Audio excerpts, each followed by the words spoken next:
All right, so we're going to use, um, in order to divide this, we're going to use long division to do this. Okay, so the first thing is we need to take that denominator here, we put that on the outside in our long division. So let's do it right here. So x squared minus 5x minus 14. All right. And then we have the numerator here, x cubed plus 1. We put that on the inside of our long division.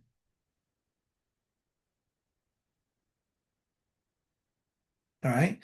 Now you can leave it like this, or since I have gaps, right? I don't have x squared or x to the 1. I'm going to put terms in there as placeholders. Okay. So I'm going to have plus 0x squared. All right, it's 0 because it's 0 times that term is going to be 0. So I'm not doing anything to the problem. Plus 0x, and then you have plus 1. All right, it just helps me as I do the long division to get my terms lined up. Okay. All right, so what do we do? The first thing here is we need to match the first terms. So x squared and x cubed. We need to match that. So that means we need to multiply x squared to give us x cubed. So I have again x squared minus 5x minus 14.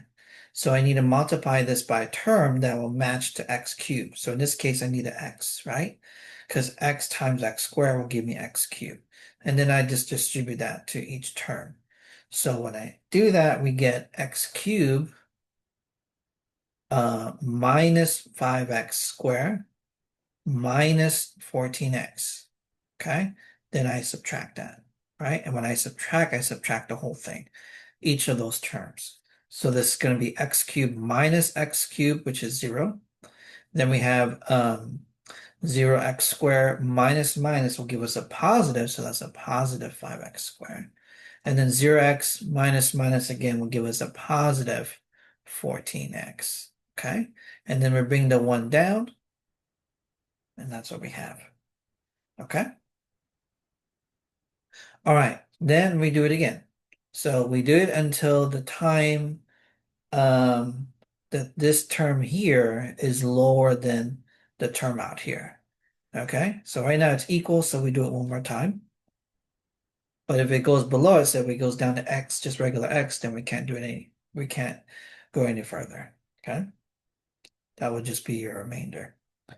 All right, so again, I want to match the 5x squared to the x squared. So I'm going to take that 5x squared plus 14x plus 1, and then I'm going to multiply that by 5. Hold on here. Let that up and try it again. I meant to write this here. X squared minus 5x minus 14. And then I want to multiply that by 5. Okay. So when I do that, we get 5x squared minus 25x. And then 5 times negative 14 will give us minus 70. Okay. And then we subtract. So 5x squared minus 5x squared is 0. 14x minus 25x, that's going to be a positive. So it'll be a positive 39x. And then 1 minus 70, again, that's going to be a positive 71. Okay. All right, so now the number out here, the 2 is bigger than the number down here, 1. So that means then we stop. Okay, we don't do it again. All right. And so that means this part here is our remainder or part of the remainder. Okay. So what do we want? Well, we first multiplied by x. So let's put that here. And then we multiplied by 5. Okay. And this is what we want. Okay. What we multiplied by the x plus 5.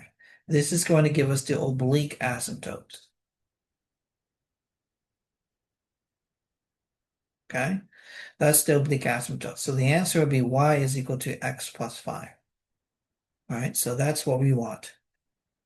what we multiplied by.